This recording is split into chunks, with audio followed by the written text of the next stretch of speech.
اللہ علیہ نبی الامی صلی اللہ علیہ وسلم۔ دیکھیں، آج ہم علم کے تعلق سے پڑھیں گے کہ علم کیا ہے۔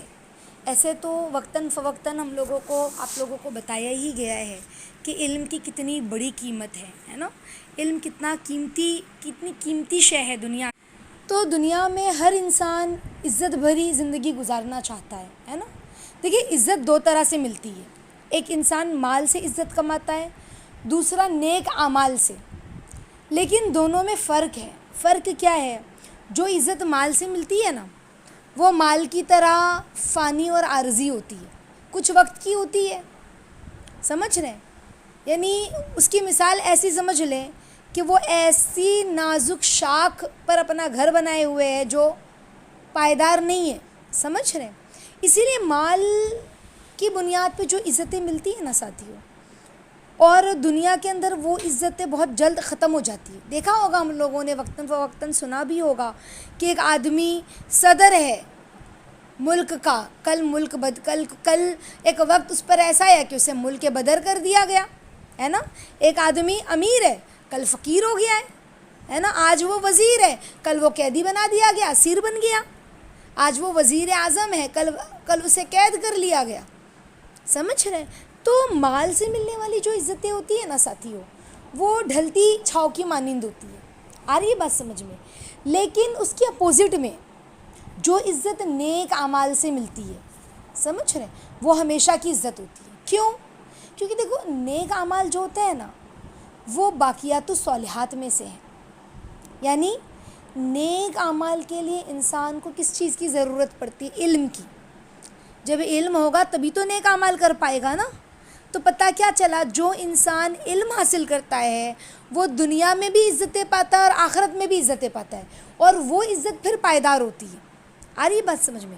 دیکھو، اللہ رب العزت نے جب اس کائنات کو سجانا پسند فرمایا نا کہ میں ایک کائنات بناؤں دنیا، تو فرشتوں سے کیا فرمایا کہ انی جاعل فی الارض خلیفہ، میں زمین میں اپنا ایک نائب بنا رہا ہوں، خلیفہ بنا رہا ہوں۔ تو فرشتوں نے اللہ سے کیا کہا جانتے ہو؟ اللہ سے کہا کہ اے پروردگار، آپ ایسے انسان کو خلیفہ بنائیں گے، یعنی انسان بنانے والے ہیں نا آپ، جو زمین میں جا کر فتنہ فساد مچائے۔ پھر فرشتوں نے کتنے پیار سے کہا اللہ سے، نحن نسبح بحمدک ونقدس لک، یعنی ہم آپ کے نام کی تسبیح اور تقدیس تو بیان کرتے ہیں نا اللہ پاک۔ یعنی جب ہم عبادت کرتے ہیں تو کسی اور کو پیدا کرنے کی کیا ضرورت ہے؟ ایسے تو اللہ تعالیٰ نے کیا فرمایا جانتے ہو؟ اللہ نے فرمایا، اے میرے فرشتوں، انی اعلم ما لا تعلمون، میں وہ جانتا ہوں جو تم نہیں جانتے۔ آ رہی بات سمجھ میں؟ تو اللہ رب العزت نے آدم علیہ السلام کو پیدا فرمایا، اور اللہ رب العزت نے ان کو علم بھی عطا فرمایا، ہے نا۔ قرآن میں آتا ہے نا، وَعَلَّمَ آدَمَ الْأَسْمَاءَ كُلَّهَا، یعنی اللہ رب العزت نے ان کو علم اسماء یعنی چیزوں کا علم عطا فرمایا کہ فلاں چیز کا کیا نام ہے، فلاں چیز کو کیا کہتے ہیں، سمجھ رہے؟ تو اللہ تعالیٰ نے فرشتوں سے فرمایا کہ تم ان چیزوں کے نام سناؤ، تمہیں معلوم ہے ان کے کیا نام ہے؟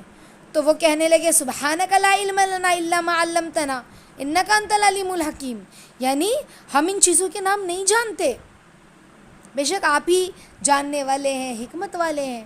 تو پھر اس کے بعد اللہ رب العزت نے آدم علیہ السلام سے پوچھا کہ آدم تم بتاؤ، تو آدم علیہ السلام نے اسی وقت ان چیزوں کے نام بتا دیے، حالانکہ ابھی تو اللہ نے ان کے اندر جان پھونکی ہے، روح ڈالی ہے، اور انہوں نے ساری چیزوں کے نام بتلا دیے۔ تو اللہ رب العزت نے جب آدم علیہ السلام نے چیزوں کے نام بتلائے اور فرشتوں نے چیزوں کے نام نہیں بتلائے، تو پتہ یہ چلا کہ آدم علیہ السلام کو علم اللہ نے دیا۔ اب اس علم کی بنیاد پر، آ رہی بات سمجھ میں، چونکہ انہوں نے بتایا تو وہ پاس ہو گئے نا۔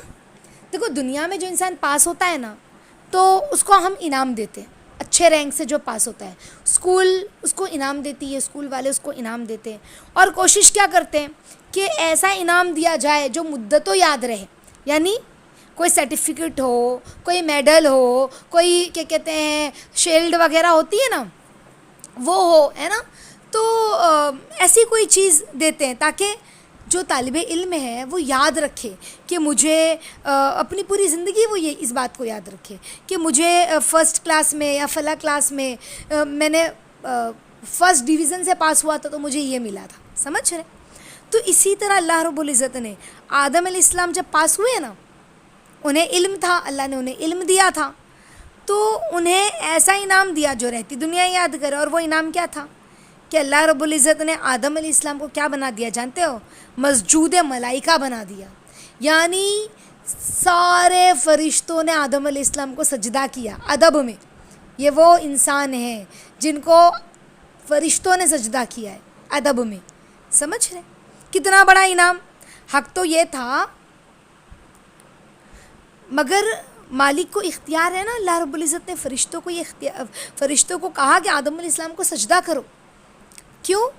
کیونکہ آدم علیہ السلام کو اللہ نے علم دیا اور وہ اپنے علم میں پاس ہو گئے. فرشتے نہیں بتا سکے لیکن آدم علیہ السلام بتائے.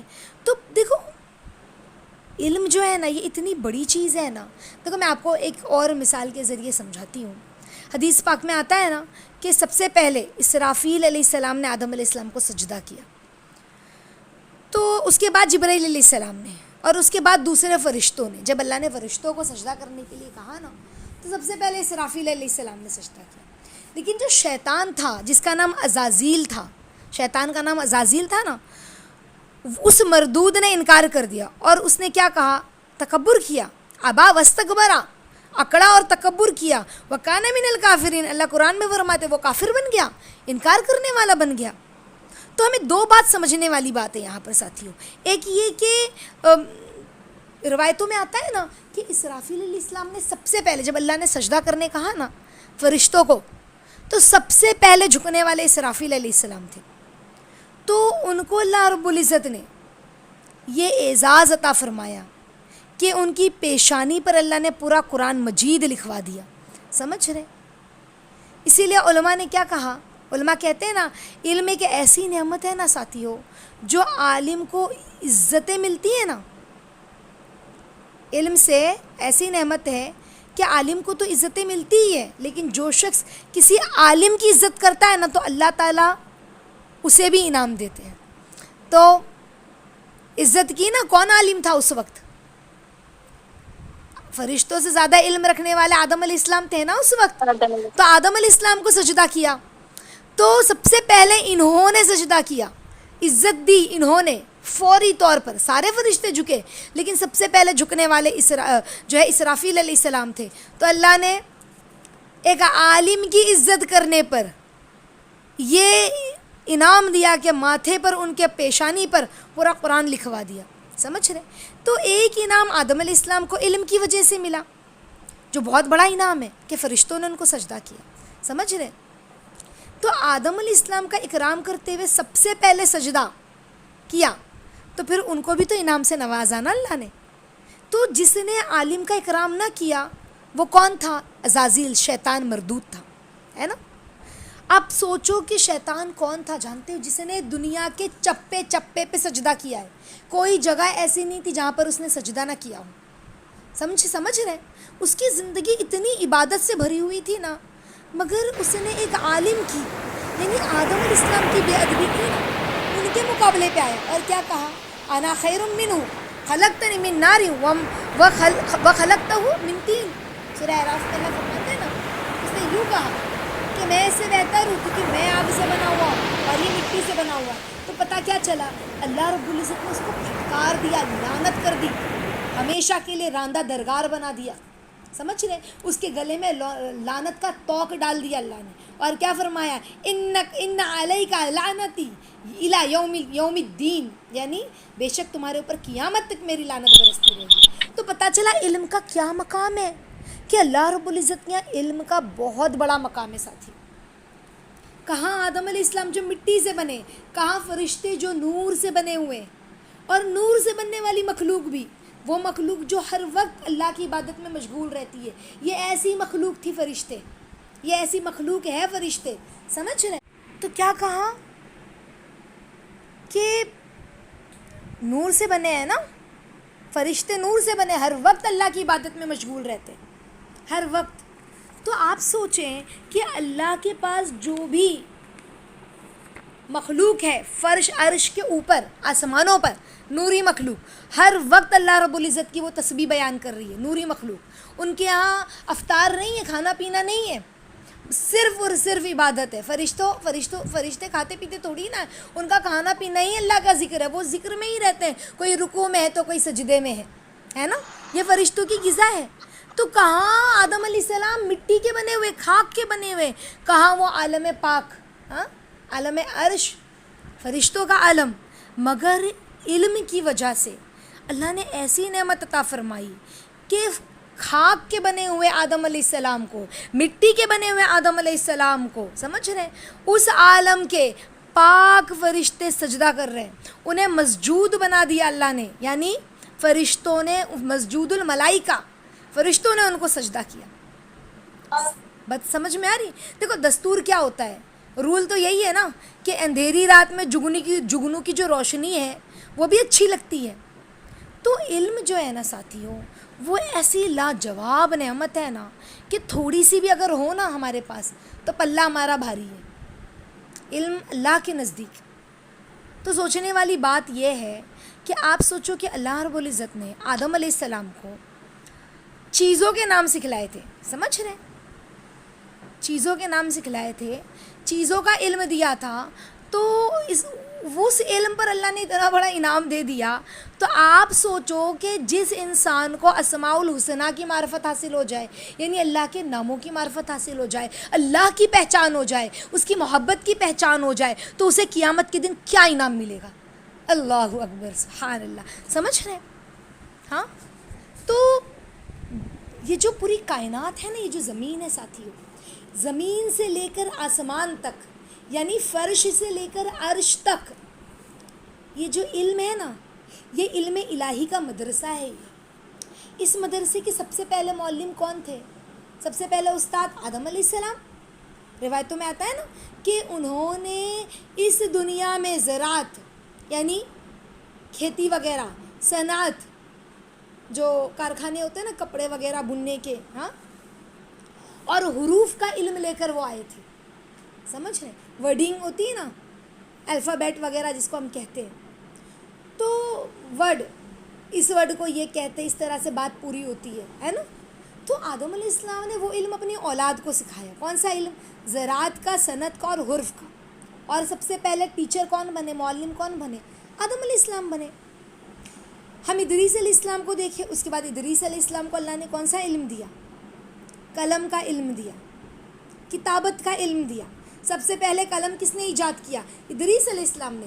پہلے جو علم تھا نا وہ زبانی لوگ سیکھتے تھے، زبان سے بس یاد کرتے تھے. پھر ادریس علیہ السلام کو اللہ نے قلم کی مدد سے انہوں نے علم کو لکھنا شروع کیا. سمجھ رہے؟ بات سمجھ میں آ رہی ہے؟ یعنی عبرانی، سریانی، عربی زبان کی بنیاد انہوں نے ہی ڈالی ہے لکھ کر. حرف بنے، پھر الفاظ بنے، پھر لوگوں نے پتھروں پر لکھنا شروع کیا. اس طرح سے دھیرے دھیرے علم آتا گیا. اللہ رب العزت نے نوح علیہ السلام کو حرام اور حلال کا علم عطا کیا تھا، شریعت دی تھی. اسی طرح اللہ رب العزت نے وقتاً فوقتاً انبیاء کو بھیجا نا، تو کچھ نہ کچھ علوم اور فنون دیتے گئے اللہ رب العزت. ابراہیم علیہ السلام کو اللہ نے علم مناظرہ عطا فرمایا تھا. اب مناظرہ کیا ہوتا ہے؟ غور و فکر کرنے کی عادت. سمجھ رہے؟ ابراہیم علیہ السلام نہیں اللہ کو تلاش کر رہے تھے. ہم واقعہ اکثر سنتے ہیں کہ پہاڑ پر گئے، جب وہ بچپن سے ہی چھوٹے تھے، ان کے والد بتوں کو بناتے تھے، اسی کی پوجا کرتے تھے، ان کے گاؤں والے، ان کے والد. تو بچپن سے ہی ان کو عجیب سا لگتا تھا کہ یہ کیا مورتی سے مانگنا، اپنے ہاتھوں سے بناتے ہیں، اسی کے سامنے جھکتے ہیں. تو وہ خدا کی تلاش میں نکلے، غور و فکر کیا انہوں نے چاند کو دیکھا، کہا کہ یہ میرا، تاروں کو دیکھا چمچما رہے ہیں، پہلے چاند دیکھا چمکتا ہوا نکلا، کہا یہی میرا خدا ہو سکتا ہے. پھر وہ چاند ڈوب گیا، تارے نکلے، تو کہا کہ یہ میرے خدا ہوں گے. پھر تارا بھی چھپ گیا، پھر صبح ہوتے، تارا ڈوبتے ڈوبتے سورج نکلنے لگا، صبح ہونے لگی، کہا او ہو اتنا بڑا گولا سورج کا، پوری دنیا روشن ہو گئی، یہ میرا خدا ہے. لیکن سورج بھی جب ڈوب گیا تو انہوں نے کہا نا نا نا نا نا، میرا خدا تو وہ ہے جو سب کا ہے، ان سب کو بنانے والا میرا ایک رب ہے. سمجھ رہے؟ تو ابراہیم علیہ السلام کو اللہ رب العزت نے علم مناظرہ عطا فرمایا تھا، غور و فکر کرنے کی عادت، اپنے دل مطمئن ہو. سمجھ رہے ہیں علم مناظرہ میں کیا چیز ہے؟ پہلی چیز تو غور و فکر کرنا، دوسرا اپنا دل مطمئن ہو، تیسری چیز کیا ہے؟ جب کوئی مخالف کوئی بات کرے نا تو ایسا پرفیکٹ جواب دے کہ سامنے والے کی زبان بند ہو جائے. نہیں، ابراہیم علیہ السلام نے نہیں کہا تھا جب بتوں کو توڑ دیا ان کے، وہ لوگ میلے میں گئے تھے، بڑا واقعہ ہے، مختصر یہ کہ انہوں نے کہا میں بیمار ہوں، میں نہیں جاؤں گا، پورا گاؤں میلے میں گیا ہے، اب یہ بت کھانے میں گئے، سارے بتوں کو توڑ دیا اور کلاڑا بڑے بت کے جس کو لوگ بڑا خدا مانتے تھے، بت میں مورتی، بت یعنی مورتیاں، اس کے گلے میں لٹکا دی. اب وہ لوگ آئے، دیکھے ہمارے بت ٹوٹے پوٹے پڑے ہوئے ہیں، تو غصے میں ہو گئے، کس نے مارا، ضرور وہ ابراہیم نے کیا ہوگا، وہی ہمارے بتوں کو برا بھلا کہتا، بلاؤ ابراہیم کو. اب ابراہیم علیہ السلام آئے، کہا کس نے مارا؟ کہا اسی سے پوچھ لو، اس کے گلے میں کلہاڑی لٹکی ہوئی، اسی نے مارا ہوگا. تو کہا کہ تم کو معلوم ہے ہمارے خدا بول نہیں سکتے، تم ہم سے مذاق کرتے ہو؟ تو ابراہیم علیہ السلام نے کہا جب تمہیں معلوم ہے وہ بول نہیں سکتے، جب وہ اپنا بچاؤ نہیں کر سکتے، تو پھر یہ خدا کیسے؟ ہاں، تم ان کے سامنے جو کھانے پینے کی چیزیں رکھتے ہو، نظر نیاز رکھتے ہو، تو یہ خود کھا بھی نہیں سکتے، تو یہ خدا کیسے ہو سکتے؟ تو یہ تین چیزیں مناظرے میں، تین چیزیں ہوتی ہیں کہ ایسی پرفیکٹ جواب دو علم کی روشنی میں کہ سامنے والے کی زبان بند ہو جائے. تو اللہ رب العزت نے ابراہیم علیہ السلام کو یہ تینوں خوبیاں دی تھی. ان کے اندر غور و فکر کی اتنی عادت تھی نا کہ انہوں نے کہا کہ اپنے رب کو انہوں نے اس غور و فکر سے تلاش کیا. سمجھ رہے اپنے رب کو، انی وجہت وجہی للذی فطر السماوات والارض، ہے نا؟ کیا کہا تھا حضرت ابراہیم علیہ السلام نے؟ قرآن میں ہے نا، سورہ انعام میں اللہ فرماتے ہیں، میں نے ابراہیم علیہ السلام کا کہ یہ بات اللہ نے سورہ انعام میں ذکر فرمایا کہ ابراہیم علیہ السلام فرماتے ہیں میں نے اپنا رخ اس ذات کی طرف کر لیا جو زمین اور آسمان کو پیدا کرنے والی ہے. تو اللہ رب العزت نے جو ہے وہ غور و فکر کا علم عطا فرمایا. تو علم جو ہے نا بہت بڑی نعمت ہے. اسی طرح سے اللہ رب العزت نے ہر نبی کو کسی نہ کسی چیز کا علم عطا فرمایا تھا. یوسف علیہ السلام کو علم تعبیر نہیں دی تھی، خوبصورت بھی تھے، علم تعبیر عطا فرمائی تھی، خواب کی تعبیر بتاتے تھے یوسف علیہ السلام. کیسے اللہ نے یوسف علیہ السلام کو علم عطا فرمایا. اسی طرح سے سلیمان علیہ السلام کو علم نہیں عطا فرمایا کہ پرندوں کی، کیڑے مکوڑوں کی، چینٹیوں تک کی بولی کو اللہ نے ان کو سمجھنے کا علم عطا فرمایا تھا. ہاں، داؤد علیہ السلام کو علم دیا تھا، وہ لوہے سے زرہ بناتے تھے، خود بناتے تھے، وہ سر پہ جنگ میں لڑنے والی ٹوپی ہوتی ہے نا، وہ جسم پہ پہننے والا جو لوہے کا لباس ہوتا ہے نا، وہ کس نے بنایا سب سے پہلے؟ وہ حضرت داؤد علیہ السلام تھے. اللہ نے ان کو زرہ بنانے کا علم عطا فرمایا ہے نا. تو اللہ نے ان کے ہاتھوں میں لوہے کو نرم بھی کیا تھا، کس طرح زرہ بناتے ہیں. ہاں، تو اللہ رب العزت نے ہر نبی کو کوئی نہ کوئی علم دے کر بھیجا. اور علم جو ہے یہ بہت بڑی نعمت ہے. علم جو دیکھو علی رضی اللہ تعالیٰ عنہ کے پاس کوئی شخص ہے، کہا علم حاصل کروں یا مال حاصل کروں؟ تو کہا علم حاصل کرو، کیونکہ مال پر علم کو کئی وجہوں سے برتری حاصل ہے. کہا کہ دیکھو مال جو ہے نا یہ وقت کے ساتھ ساتھ مال کی قیمت گھٹتی ہے، لیکن وقت کے ساتھ ساتھ علم کی قیمت بڑھتی ہے. سمجھ رہے؟ وقت کے ساتھ ساتھ جتنا تمہارے پاس مال ہوگا اتنا نفرت کرنے والے، بغض رکھنے والے، جلن خور جو ہے نا، حسد کرنے والے وہ بڑھ جائیں گے. اور جتنا علم تمہارا بڑھتا جائے گا اتنا تمہارا اکرام ہوگا، عزت کرنے والے لوگ بڑھیں گے. تمہیں خوف ہوگا، مال جب تمہارے پاس زیادہ ہوگا تو کہیں چوری نہ ہو جائے، کہیں کوئی لے نہ لے، تمہیں اپنے مال کا خوف لگا ہوگا ختم نہ ہو جائے. لیکن علم جب ہوگا نا تو تمہیں کوئی خوف نہیں، علم تمہاری حفاظت کرے گی، مال کی حفاظت تمہیں کرنی پڑے گی، علم تمہاری حفاظت کرے گا. علم وہ چیز ہے. اور بتاؤں میں ایک سب سے بڑی بات، علم کے ذریعے ہی بندہ علیم کو جان سکتا ہے. اور علیم کون ہے؟ اللہ رب العزت. آ رہی ہے بات سمجھ؟ اللہ علیم ہے. ہمیں سمجھ میں آئے گا کہ اللہ کون ہے. تو علم کا مقصد کیا ہے؟ علم سے چاہا کیا جا رہا ہے؟ ہاں، کہ بندہ اللہ کو پہچانے، اللہ کو پہچانے. جب علم آتا ہے تو انسان کے اندر عاجزی آتی ہے، جب علم آتا ہے تو انسان کے اندر اللہ کی محبت آتی ہے، جب علم آتا ہے تو اخلاص آتا ہے. سمجھ رہے؟ دل کے اندر جو ہے نا وہ نرمی آتی ہے علم کی برکت سے. تو اللہ سے ہم مانگے یا اللہ علم تو دیکھو علم تو بہت سارا ہے، لیکن ہم اللہ سے کون سا علم مانگے؟ یا اللہ ہمیں نفع بخش علم عطا فرمائیے عافیت کے ساتھ. یا اللہ وہ علم عطا فرمائیے جس سے ہم علیم کو پہچان سکے عافیت کے ساتھ، وہ علم عطا فرمائیے، یا اللہ استقامت والا علم عطا فرمائیے. یہ ساری دعائیں ہیں ساتھی. آج ہم نے اسکول میں لکھ دیا گیا، اسکول کی جو ڈائری ہوتی ہے نا، کیلنڈر جسے ہم کہتے ہیں اسکول کا، تو اس میں لکھ دیا جاتا ہے کہ علم حاصل کرنا ہر مسلمان مرد عورت پر فرض ہے. لیکن علم حاصل کرنا مسلمان مرد عورت پر فرض ہے، یہ تو لکھ دیا، لیکن دین کا کوئی علم خاص نہیں سکھایا. دنیا سکھا رہے، بے شک ہمیں وہ بھی حاصل کرنا ہے، لیکن دین تو دنیا کا علم تو حاصل کیا لیکن دین نہیں حاصل کیا. علم تو اصل میں کیا ہے جانتے ہو؟ دیکھو، جو دنیا کا علم حاصل کر رہے ہیں وہ فنون ہے، جو ہم نارمل سیکھ رہے ہیں وہ فنون ہے، لیکن علم ایکچول کیا ہے معلوم ہے؟ علم وہ ہے جس سے بندہ اللہ کی معرفت حاصل کرے.